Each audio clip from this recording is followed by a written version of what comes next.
तो जो आपकी स्क्रीन पे सबसे पहले रेडॉक्स रिएक्शन का आपका कल का लेक्चर है, यानी लेक्चर नंबर 1। उसमें मैंने आपको काफी देर तक समझाया था कि ऑक्सीडेशन क्या होता है, रिडक्शन क्या होता है। ऑक्सीडेशन का मतलब होता है लॉस ऑफ इलेक्ट्रॉन, रिडक्शन का मतलब होता है गेन ऑफ इलेक्ट्रॉन। और एक ऐसी रिएक्शन जिसमें ऑक्सीडेशन और रिडक्शन दोनों प्रोसेस होते हैं, उसको हम रेडॉक्स रिएक्शन के नाम से जानते हैं। तो बच्चों, उसके लिए मैंने आपको एक इलेक्ट्रोकेमिकल सेल का फॉर्मेशन करके भी बताया था।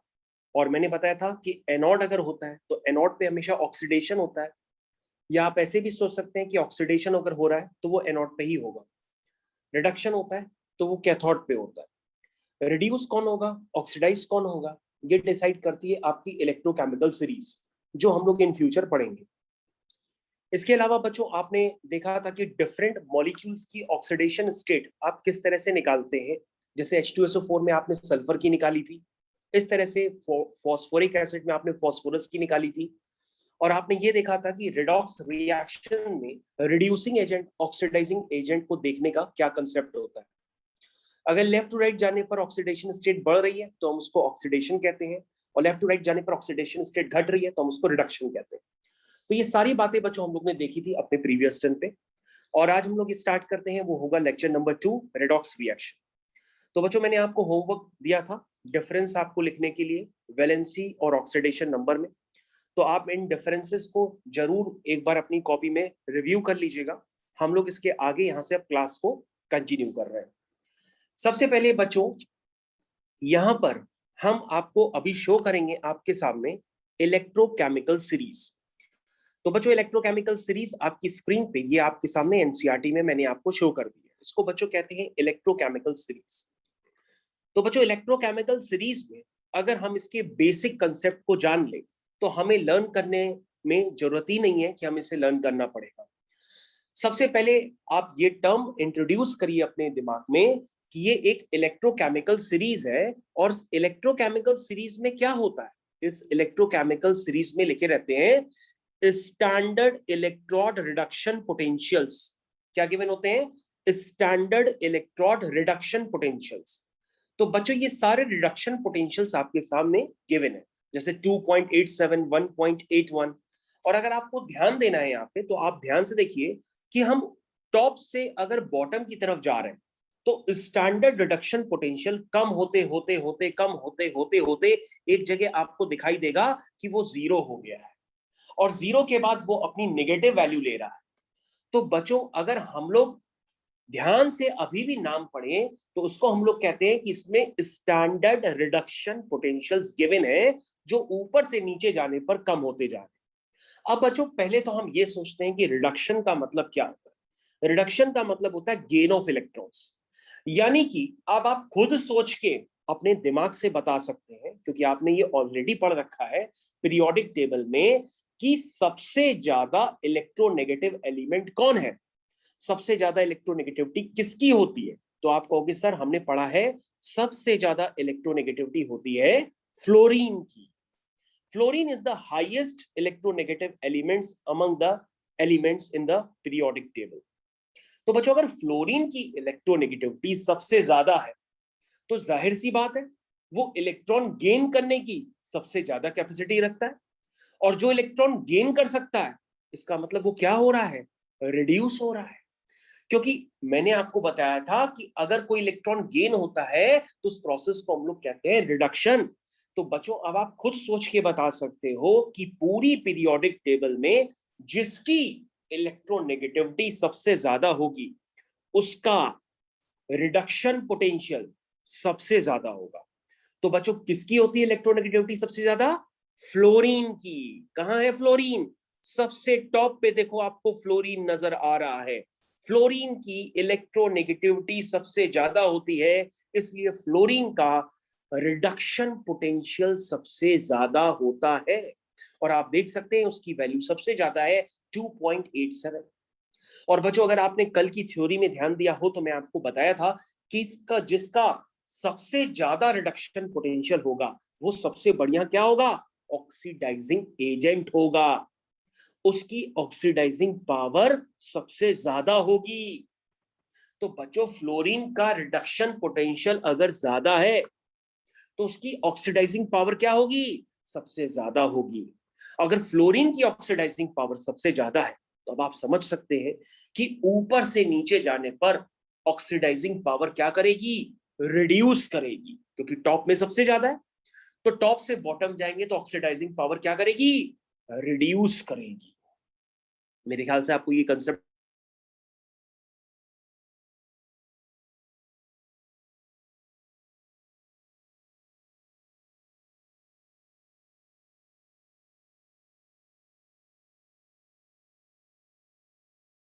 Sir, you are not audible.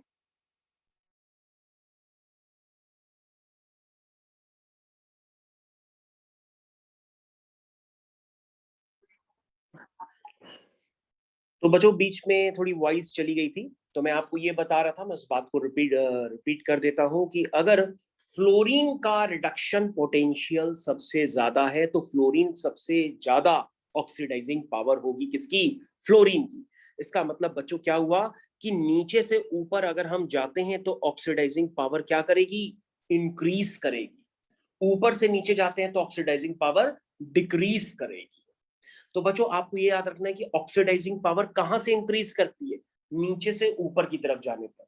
लेकिन बच्चों अगर हम इस बात को और सोचें तो आपको ये नजर आएगा कि ऊपर से नीचे जाने पर अगर ऑक्सीडाइजिंग पावर कम होती है, डिक्रीज होती है, तो ऊपर से नीचे जाने पर रिड्यूसिंग पावर क्या करेगी, इंक्रीज करेगी। क्या करेगी, इंक्रीज करेगी। तो बच्चों ये एरो बड़ी इंपॉर्टेंट है, ये एरो बड़े इंपॉर्टेंट है जो मैंने आपको एरो बताएं, क्योंकि बच्चों आपके पास जो एग्जाम पॉइंट ऑफ व्यू में क्वेश्चंस बनते हैं उसमें आपके पास डिफरेंट एलिमेंट्स दिए जाएंगे और उनका रिडक्शन पोटेंशियल आपको दिया जाएगा।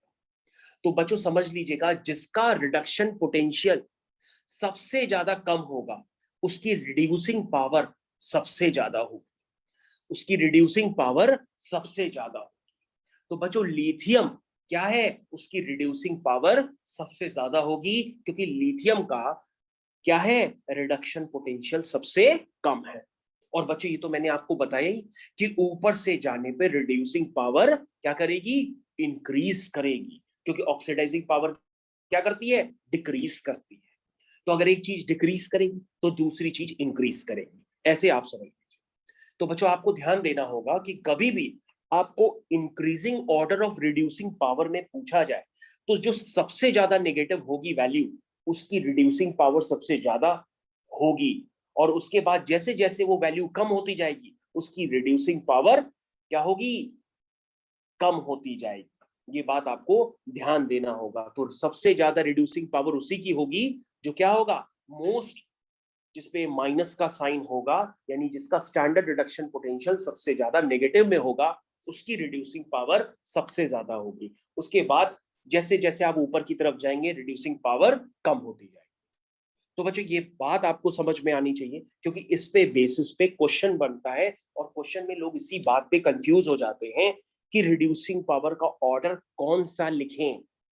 तो ये बात आपको समझ में आनी चाहिए। अब बच्चों इस बात को मैं क्या करता हूं, इस बात की एक प्रॉपर्टीज जो होती हैं, ये सारी प्रॉपर्टीज आपको एज इट इज लिखवाई भी जाती है। और ये प्रॉपर्टीज सारी आपके पास एनसीईआरटी में थोड़ा सा डिफिकल्ट फॉर्म में लिखी हुई है। तो अगर आप इसको सिंपल लैंग्वेज में लिखना चाहें तो आप अपनी कॉपी में भी जो मैंने बातें बताई उन बातों को आप आराम से लिख सकते हैं। ठीक है, तो आई थिंक मेरी बात सभी बच्चों को समझ में आ गई होगी कि इलेक्ट्रोकेमिकल सीरीज को देखने का क्या तरीका होता है। क्योंकि जिस बच्चे को इलेक्ट्रोकेमिकल सीरीज नहीं देखने आई तो समझ लो उसमें काफी सारी चीजें उससे हो नहीं पाएंगी, इसलिए इलेक्ट्रोकेमिकल सीरीज आपको याद रखनी होगी। लेकिन अगर आप फिर भी भूल जाते हो तो मैं आपको इसमें कुछ नोट्स लिखवा देता हूँ, तो नोट्स के अकॉर्डिंग आप याद रख सकते हो। तो सबसे पहले बच्चों आप यहाँ पे हेडिंग डालेंगे, this is electrochemical series, electrochemical series, this is electrochemical series. सबसे पहले आप लोग यहाँ पर हेडिंग डालेंगे इलेक्ट्रोकेमिकल सीरीज, उसमें आप लिखना स्टार्ट कर दीजिए, the arrangement of elements, the arrangement of elements, the arrangement of elements in order of decreasing reduction potential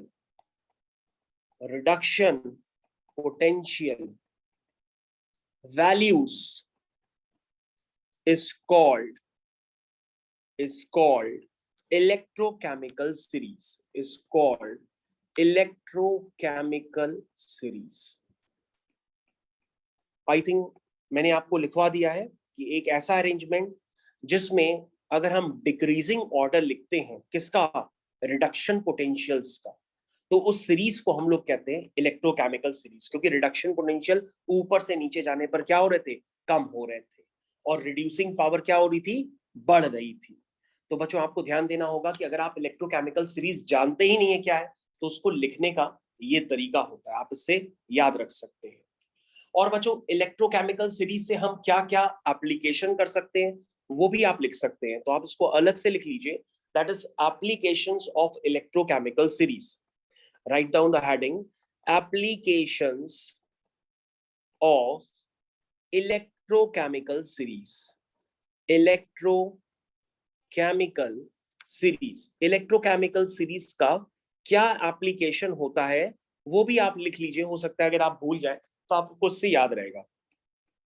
बच्चों पहला एप्लीकेशन ये होता है, उसमें आप लिख लीजिए, आप रिलेटिव स्ट्रेंथ ऑक्सीडाइजिंग और रिड्यूसिंग एजेंट्स कंपेयर कर सकते हैं, यानी कंपैरिजन ऑफ रिलेटिव स्ट्रेंथ, यानी रिलेटिव मतलब एक दूसरे के रिस्पेक्ट में, किसकी रिड्यूसिंग पावर ज्यादा है, किसकी रिड्यूसिंग पावर कम है, लाइक दैट। तो इसको लिखिए, comparison of relative strengths of oxidising and reducing agents ठीक है। तो ये बच्चों आपका पहला पॉइंट हो गया, इससे आपको याद रहेगा कि आप क्या कर सकते हैं, कंपैरिजन कर सकते हैं। दूसरा पॉइंट क्या हो सकता है बच्चों, comparison of reactivity of metals. Comparison of reactivity of metals, इसको भी आप कंपेयर कर सकते हैं। तीसरा पॉइंट क्या हो सकता है बच्चों, calculation of EMF of the cell. Calculation of EMF का पूरा नाम होता है इलेक्ट्रोमोटिव फोर्स, या आप उसको पोटेंशियल भी कह सकते हैं। Calculate the EMF of the cell. अब बच्चों यहां पर आपने ये तो समझ लिया कि हम लोग रिलेटिव स्ट्रेंथ को पहचानेंगे, लेकिन अगर हमको सेल के ईएमएफ को भी कंपेयर करना हो, बताना हो, तो हम कैसे निकालेंगे। तो बच्चों इसके लिए आप क्या करिए, सबसे पहले आप इलेक्ट्रोकेमिकल सीरीज की प्रॉपर्टीज तो लिख ही चुके हैं, लेकिन प्रॉपर्टीज के नीचे सबसे पहले आप एरो भी बना लीजिए, जिससे आपको एरो से याद रहे कि आपने क्या पढ़ा था। तो बच्चों मैंने आपको बताया था कि ये एरो इंडिकेट करेगा increasing order of reducing agent या रिड्यूसिंग पावर, मतलब ऊपर से नीचे जाने पर क्या होता है, रिड्यूसिंग पावर इंक्रीज करती है, या increasing strength of reducing agents, ऐसे भी लिख सकते हैं। और ये क्या है, इंक्रीजिंग ऑर्डर ऑफ, इस एरो से आपको याद रहेगा, इंक्रीजिंग ऑर्डर ऑफ, ये है increasing order of oxidising agents, आपको यहां से ये याद रह सकता है। ठीक है, तो बच्चों आपको ये बात एरो से आपको हमेशा याद रहेगी। अब बच्चों हम लोग इस बात को और भी समझ लेते हैं कि अगर आपने देखा हो कि इसमें इलेक्ट्रोकेमिकल सीरीज में एक रेफरेंस पॉइंट होता है। रेफरेंस पॉइंट अगर आप ध्यान से देखेंगे तो रेफरेंस पॉइंट होता है हाइड्रोजन, क्योंकि हाइड्रोजन का स्टैंडर्ड रिडक्शन पोटेंशियल क्या पाया जाता है, 0।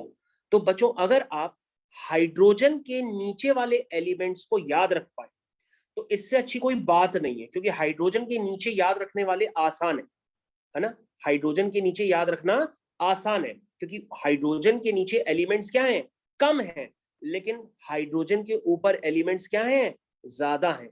इसलिए आप रेफरेंस पॉइंट अगर हाइड्रोजन को बना लेते हैं तो उसके नीचे वाले एलिमेंट्स आपको याद रह सकते हैं। आई थिंक आपको हमारी बात समझ में आ गई होगी। इसलिए हाइड्रोजन को रेफरेंस पॉइंट मान करके आप इतनी सी इलेक्ट्रोकेमिकल सीरीज तो जरूर याद रखिए जितनी मैंने आपको बना करके दी है।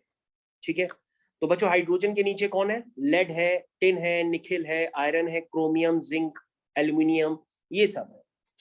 तो बच्चों आप ये बात देखो कि यहां पर जिंक भी है, क्रोमियम भी है, लेड भी है, सारे मेटल्स हैं। और बच्चों अगर आप ध्यान से देखो कि यहां पर अभी आपको एक एलिमेंट नजर नहीं आ रहा होगा, उसका नाम है कॉपर। उसका नाम है कॉपर। कॉपर भी होता है, लेकिन कॉपर अगर आपको नहीं नजर आ रहा है तो उसका मतलब कॉपर की पोजीशन कहां होगी? ऊपर होगी। कॉपर की पोजीशन क्या होगी? ऊपर होगी। तो बाय द वे यहां पर हाइड्रोजन के ऊपर कॉपर की पोजीशन होती है। आई थिंक आप लोग यहां तक समझ गए होंगे कि नीचे वाले एलिमेंट्स को लर्न करना आसान है, और हाइड्रोजन को एक रेफरेंस पॉइंट मान लीजिए और इसका स्टैंडर्ड रिडक्शन पोटेंशियल 0 होता है। इसके नीचे सारी वैल्यूज नेगेटिव में चालू हो जाती हैं। ठीक है, ओके, आई थिंक यहां तक आप लोग को क्लियर हो गया होगा, और ऑर्डर भी मैंने आपको क्लियर कर दिया है। अब बच्चों यहां पर आप हेडिंग डालिएगा रिप्रेजेंटेशन ऑफ सेल। सभी बच्चे यहां पर हेडिंग डालेंगे रिप्रेजेंटेशन ऑफ सेल। हम सेल का रिप्रेजेंटेशन बेसिकली कैसे करते हैं, क्योंकि जब आप क्लास 12th में जाएंगे तो भी आपके पास सेल आएगा, और उस सेल का नाम होता है नर्स्ट इक्वेशन। नर्स्ट इक्वेशन के थ्रू हम सेल का यूज करेंगे। सबसे पहले हम सेल का रिप्रेजेंटेशन देखते हैं कि इलेक्ट्रोकेमिस्ट्री में किस तरह से किया जाता है। जैसे बच्चों आपके पास कभी भी दे दिया जाए जिंक ऑब्लिक जिंक +2, ठीक है, और ब्रैकेट में इस तरह से दिया जा सकता है 1 मोलर। फिर उसके बाद इस तरह से 2 लाइंस बना दी जा सकती हैं, और लिखा रहता है Pb+2, और ब्रैकेट में फिर लिखा जा सकता है 1 मोलर, फिर ऑब्लिक Pb। तो बच्चों ये एक सेल का रिप्रेजेंटेशन है। आपको सिर्फ इतनी सी बात देख करके पूछा जा सकता है कि सेल इक्वेशन लिखो या सेल का ईएमएफ निकालो। बच्चों सबसे पहले आप सेल के रिप्रेजेंटेशन पे ध्यान दीजिएगा, और ये भी ध्यान दीजिए कि जो आयंस होते हैं, आयंस हमेशा एक्वस फॉर्म में होते हैं, इसलिए उनकी कॉन्सेंट्रेशन भी आपके पास गिवन दी जा सकती है, जैसे यहाँ पे कॉन्सेंट्रेशन मोलैरिटी के टर्म्स में। तो बच्चों अब आपको यहाँ पर ये ध्यान देना होगा कि अगर, ध्यान से देखिएगा, अगर जिंक, अगर ध्यान से देखिए, जिंक किस में कन्वर्ट हो रहा है? जिंक +2 में। Pb+2 किस में कन्वर्ट हो रहा है? Pb में। और ये बीच में क्या होती है? बीच में होती है सॉल्ट ब्रिज। क्या होती है? Salt bridge. सॉल्ट ब्रिज किससे बना होता है? एक इनर्ट इलेक्ट्रोलाइट से बना रहता है, जो दोनों मीडियम्स को बीकर में आपस में कनेक्ट करता है, उसे हम कहते हैं सॉल्ट ब्रिज। तो बच्चों आपको ये याद रखना होगा कि जिंक किसमें कन्वर्ट हो रहा है? तुम कहोगे जिंक +2 में। हमने कहा इस इक्वेशन को बैलेंस करो, तो बैलेंस करने का मतलब अगर यहां एक जिंक है तो यहां भी एक जिंक होना चाहिए, वो तो है, लेकिन आयंस बैलेंस नहीं है। और आयंस को बैलेंस करने के लिए आपके पास क्या होते हैं? इलेक्ट्रॉन। और एक इलेक्ट्रॉन पे -1 का चार्ज होता है। तो बच्चों यहां चार्ज अगर 0 है तो आप यहां पे चार्ज 0 बनाओ, और अगर यहां चार्ज +2 हो सकता है तो यहां पे भी चार्ज आपको +2 बनाना पड़ेगा। मतलब चार्ज दोनों तरफ बराबर होने चाहिए आज के बाद।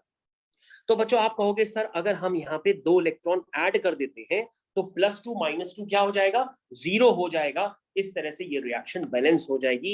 इसका मतलब आपको यहाँ दिखाई दे रहा है कि इलेक्ट्रॉन्स का लॉस हो रहा है। तो लेफ्ट हैंड साइड पे बच्चों जो भी लिखा रहता है वो एनोड के लिए होता है। किसके लिए होता है? एनोड के लिए। तो बच्चों एनोड पे क्या होता है? ऑक्सीडेशन। तो अभी आपने देखा एनोड पे ऑक्सीडेशन होता है। और बच्चों राइट हैंड साइड पे अगर आप ध्यान देंगे तो राइट हैंड साइड पे आपको नजर आएगा कि Pb+2 किस में कन्वर्ट हो रहा है? Pb+2 वो कन्वर्ट हो रहा है Pb में। किस में कन्वर्ट हो रहा है? Pb में। बच्चों इसको भी आपको बैलेंस करना पड़ेगा। कैसे करेंगे? यहां पे 0 है तो यहां पे भी 0 बना लो, और बैलेंस करने के लिए आपके पास हमेशा इलेक्ट्रॉन होते हैं। तो बच्चों 2 प्लस के 2 माइनस के मैंने ऐड कर दिए तो यहां पर 0 हो गया। और बच्चों याद रखिएगा आयंस हमेशा एक्वस फेज में होते हैं, तो वहां पे आप एक्वस भी लिख सकते हैं और बाकी जगह आप सॉलिड लिख सकते हैं।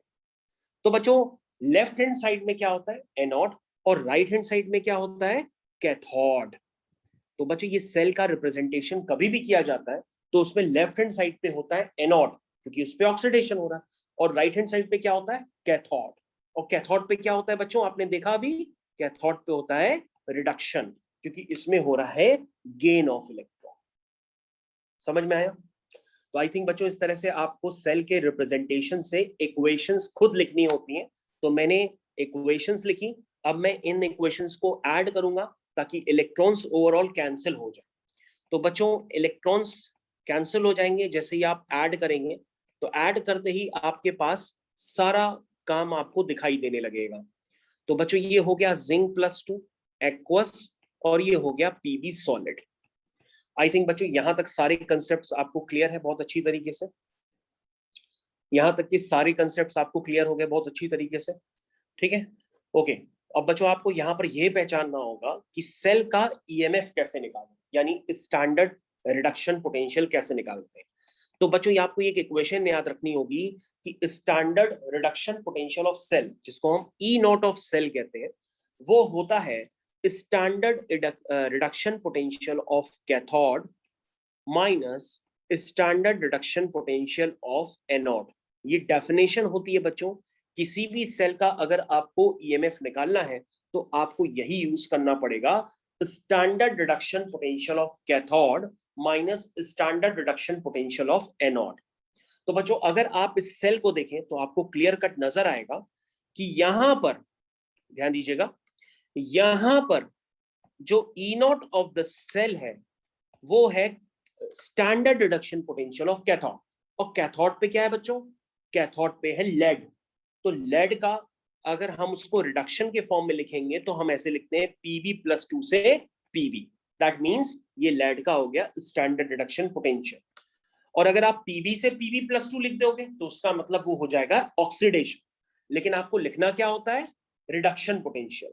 उसी तरीके से बच्चों एनोड पे जो भी मेटल है वो मेटल है आपका जिंक, और अगर आप उसका रिडक्शन पोटेंशियल लिखेंगे तो आपको लिखना पड़ेगा जिंक+2 से जिंक। ये वैल्यू आपके पास गिवन होनी चाहिए, ठीक है? तो बच्चों अगर ये दो वैल्यूज गिवन होती हैं तो आप इनको माइनस करके ओवरऑल सेल का ईएमएफ निकाल सकते हैं। तो बच्चों यहां पर हमारे पास ऑलरेडी जो डाटा गिवन है उसमें लेड का गिवन है हमारे पास, वो है -0.126, ठीक है? जो हमारे पास डाटा यहाँ पे गिवन है उसमें लेड का गिवन है, और जिंक का भी गिवन है, जिंक का है 0.763। रिडक्शन पोटेंशियल की यूनिट जो होती है वोल्ट होती है। अगर आप इसको सिंप्लीफाई करेंगे बच्चों, आप इसको अगर सिंप्लीफाई करेंगे तो ये वैल्यू आएगी पॉजिटिव, यानी कि 0.637। क्या आएगी? 0.637। तो बच्चों आप देख सकते हैं यहाँ पे स्टैंडर्ड रिडक्शन पोटेंशियल है 0.637, जो कि 0 से बड़ा। और आपको ध्यान देना होगा कि अगर standard reduction potential of the cell, ध्यान दीजिएगा, अगर standard reduction potential of the cell जो कि क्या होता है, standard reduction potential of cathode minus standard reduction potential of anode, आपको यहाँ पे ध्यान देना होगा कि यदि E not of the cell positive होता है तो रिएक्शन क्या होती है, रिएक्शन इज स्पॉन्टेनियस। क्या होती है? स्पॉन्टेनियस। और स्पॉन्टेनियस का मतलब वो रिएक्शन किसी के दबाव में नहीं होगी, वो रिएक्शन ऑटोमेटिक हो रही होगी, फेवरेबल होगी। और अगर E not of the cell अगर आपका 0 है तो reaction is in equilibrium, reaction में इक्विलिब्रियम स्टैब्लिश हो गया है, मतलब rate of forward reaction is equal to rate of backward reaction. और बच्चों E not of the cell अगर लेस देन 0 है तो रिएक्शन नहीं होगी, रिएक्शन को आपको जबरदस्ती कराना पड़ेगा, मतलब रिएक्शन हो जाती है आपकी नॉन स्पॉन्टेनियस। तो बच्चों ये आपको डाटा अच्छी तरह से याद रखना होगा जो मैं इतनी देर से आपको समझा रहा हूं। ओके, बाय द वे बच्चों आप लोगों को कुछ तो समझ में आया होगा कि इलेक्ट्रोकेमिकल सीरीज किस तरह से देखते हैं, रिडक्शन पोटेंशियल किस तरह से निकालते हैं। रिडक्शन पोटेंशियल निकालने के काफी सारे क्वेश्चन आपके पास आपकी बुक में भी गिवन है, तो अगर आप अपनी एनसीईआरटी ओपन करेंगे तो वहां पे भी आपको स्टैंडर्ड रिडक्शन पोटेंशियल से रिलेटेड क्वेश्चंस कहीं ना कहीं आपको दिख जाएंगे, ठीक है? तो यहाँ पे तो वैसे काफी सारे क्वेश्चंस हैं, तो सबसे पहले हम एक क्वेश्चन उठाते हैं, पहले उसको करने की कोशिश करते हैं। क्वेश्चन नंबर 8.29, सभी बच्चे क्वेश्चन नंबर 8.29 जो कि एनसीईआरटी का है और बहुत ही कॉमन क्वेश्चन है, इसको सबसे पहले हम लोग करते हैं। सभी बच्चे क्वेश्चन नंबर 8.29 इसको पढ़ने की कोशिश करें। Question is on your screen. सभी बच्चे के पास टाइम है, सभी बच्चे एक एक करके पहले इस क्वेश्चन को पढ़ें, फिर मैं आगे कंटिन्यू करता हूं। तो सारे बच्चों को ये क्वेश्चन पढ़ना है। This is 8.29। तो बच्चों इस क्वेश्चन में बेसिकली एक एप्लीकेशन है, उस एप्लीकेशन को आपको यूज करना है। ठीक है, क्या लिखा हुआ है कि आपके पास स्टैंडर्ड इलेक्ट्रोड पोटेंशियल्स गिवन है। किसके किसके गिवन है? पोटेशियम का रिडक्शन पोटेंशियल गिवन है, सिल्वर का है, मरकरी का है, मैग्नीशियम का है, क्रोमियम का। और आपसे कहा जा रहा क्वेश्चन यहाँ पर ये है, क्योंकि क्वेश्चन यहाँ पे कॉपी नहीं हो पाया है, क्वेश्चन को मैं अलग से कॉपी करने की अभी जस्ट कोशिश करता हूँ। क्वेश्चन है बच्चों आपका, ये देखिए लिखा हुआ है, arrange the metals in their increasing order of reducing power. तो आपको increasing order of reducing power में अरेंज करना। और बच्चों मैंने आपको क्या बताया था कि ऊपर से नीचे जाने पे रिड्यूसिंग पावर क्या करती है? इंक्रीज करती है। और मैंने बताया था जिसका सबसे ज्यादा नेगेटिव स्टैंडर्ड रिडक्शन पोटेंशियल होगा उसकी रिड्यूसिंग पावर सबसे ज्यादा होगी। ठीक है, तो बच्चों यहां पर कौन सा ऑर्डर आपको लिखना है? इंक्रीजिंग ऑर्डर लिखना है। इंक्रीजिंग का मतलब कम रिड्यूसिंग पावर से ज्यादा रिड्यूसिंग पावर। तो सबसे एक्सट्रीम मोस्ट वो होगी जो सबसे ज्यादा नेगेटिव होगी। तो बच्चों जो पोटेशियम है उसका अगर आप ध्यान देंगे तो स्टैंडर्ड रिडक्शन पोटेंशियल सबसे ज्यादा नेगेटिव है, इसलिए उसकी रिड्यूसिंग पावर क्या होगी? सबसे ज्यादा होगी। उसके बाद बच्चों अगर आप मैग्नीशियम पे ध्यान दें तो वो होगा, तो उसके बाद मैग्नीशियम हो जाएगा मैग्नीशियम +2 मैग्नीशियम। और बच्चों अगर आप उसके बाद ध्यान दें क्रोमियम पे, तो क्रोमियम उसके बाद आ जाएगा, तो क्रोमियम +3 से क्रोमियम। ठीक है, और बच्चों क्रोमियम के बाद अगर आप ध्यान दें वंस अगेन मरकरी पे, तो मरकरी का उसके बाद आएगा Hg+2 से Hg। और वंस अगेन आप फिर से ध्यान दें तो सबसे लास्ट में बचा है सिल्वर। तो सिल्वर की रिड्यूसिंग पावर सबसे कम होगी क्योंकि उसका रिडक्शन पोटेंशियल क्या है? सबसे ज्यादा है। तो जिसका नेगेटिव साइड में रिडक्शन पोटेंशियल सबसे ज्यादा होगा उसकी रिड्यूसिंग पावर सबसे ज्यादा होती है, वो यहाँ पर पोटेशियम में है। और वैसे भी मैंने आपको बताया था कि ऊपर से नीचे जाने पर रिड्यूसिंग पावर इंक्रीज होती है, यानी कि रिड्यूसिंग पावर उसी की सबसे ज्यादा होगी जो सबसे ज्यादा नेगेटिव होगा। तो आई थिंक सभी बच्चों को ये क्वेश्चन समझ में आ गया होगा कि क्वेश्चन करने का क्या स्टैंडर्ड है, किस तरह से किए जाते हैं। तो क्वेश्चन करने के स्टैंडर्ड्स आपको क्लियर हो जाने चाहिए, क्वेश्चन करने का क्या तरीका है, किस तरह से करते हैं, ये सारी बातें आप सभी लोगों को क्लियर होनी चाहिए। इसके बाद बच्चों आपके पास एक क्वेश्चन है, उस क्वेश्चन को हम लोग करते हैं। तो क्वेश्चन वंस अगेन, क्वेश्चन करने से पहले आपके पास एक सेल है, आप उसको एक एग्जाम्पल की तरह ट्रीट करिए। तो सेल बच्चों है एल्यूमिनियम, फिर बीच में लिखा है एल्यूमिनियम +3, फिर उसकी कॉन्सेंट्रेशन गिवन है 1 मोलर, बीच में है सॉल्ट ब्रिज, फिर लिखा है कॉपर +2 1 मोलर, और फिर लिखा है कॉपर। ठीक है, आई थिंक सभी को क्लियर हो गया। अब बच्चों यहां पर आपके पास कुछ और डाटा भी गिवन है कि standard reduction potential of aluminium वो आपके पास गिवन है, दिस इज -1.66 वोल्ट। ठीक है, और standard reduction potential of copper वो भी आपके पास गिवन है, दिस इज 0.34 वोल्ट। अब आपसे पूछा जा रहा E0 ऑफ द सेल निकाल। क्या पूछा जा रहा? E0 of the cell. तो बच्चों सबसे पहले अगर आप E0 of the cell direct निकालना चाहते हैं तो उसका भी कंसेप्ट होता है। मैंने आपको बताया था लेकिन लेफ्ट हैंड साइड पे क्या होता है? लेफ्ट हैंड साइड पे होता है एनोड, बताया था। और राइट हैंड साइड पे क्या होता है सेल में? कैथोड। ये बताया था कि नहीं बताया था? बताया था। और बच्चों मैंने ये भी बताया था कि E0 ऑफ द सेल क्या होता है? वो होता है स्टैंडर्ड रिडक्शन पोटेंशियल ऑफ, क्या बताया था? पीछे देखो सबसे पहले, standard reduction potential of cathode minus standard reduction potential of anode. तो कैथोड पे क्या है? कॉपर। तो कॉपर का रिडक्शन पोटेंशियल माइनस एल्यूमिनियम का रिडक्शन पोटेंशियल। तो बच्चों आपको ध्यान देना होगा एल्यूमिनियम का रिडक्शन पोटेंशियल, अगर हम रिडक्शन लिखेंगे तो Al+3 से Al लिख देंगे। अगर हमने गलती से Al से Al+3 लिख दिया तो वो ऑक्सीडेशन माना जाएगा। जबकि ई नॉट ऑफ द सेल को लिखने के लिए हमें रिडक्शन पोटेंशियल लिखना पड़ता है। जैसे हमने कॉपर +2 से कॉपर अगर आप इक्वेशन लिखेंगे तो उसमें लेफ्ट हैंड साइड पे इलेक्ट्रॉन ऐड होंगे, यानी कि वो रिडक्शन ही कहलाएगा। उसी तरीके से एल्यूमिनियम +3 से जब आप एल्यूमिनियम लिखेंगे तो लेफ्ट हैंड साइड में ही 3 इलेक्ट्रॉन ऐड होंगे, तो वो रिडक्शन ही कहलाएगा। तो रिडक्शन को रिडक्शन की तरह से ही लिखना होता है। अब बच्चों, अब आप पहचान चुके हैं कि इसकी वैल्यू कितनी है। इसकी वैल्यू है 0.34 माइनस इसकी वैल्यू है -1.66। तो बच्चों, अगर आप इसको सॉल्व करेंगे तो ये आएगा 2 वोल्ट। इसका मतलब ई नॉट ऑफ द सेल आपने निकाल दिया है। Answer is 2 volt. Answer is 2 volt.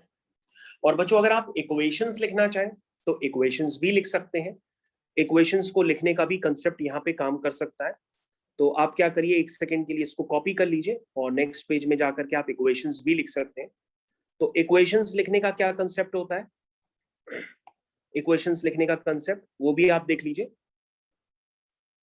Aluminium किस में कन्वर्ट हो रहा है, एल्यूमिनियम +3 में। ऐसे ही बताया था लिखना, Al से Al+3।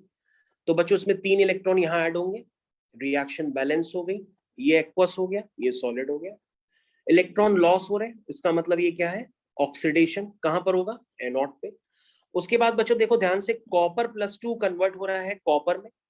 तो बच्चों अगर ध्यान से देखिए, 2 इलेक्ट्रॉन अगर आप यहाँ ऐड करेंगे तो ये भी इक्वेशन बैलेंस हो जाएगी। अब आप दोनों इक्वेशंस को आपस में ऐड करेंगे तो आपकी ओवरऑल इक्वेशन आ जाएगी, जैसे एल्यूमिनियम सॉलिड, कॉपर +2 एक्वस।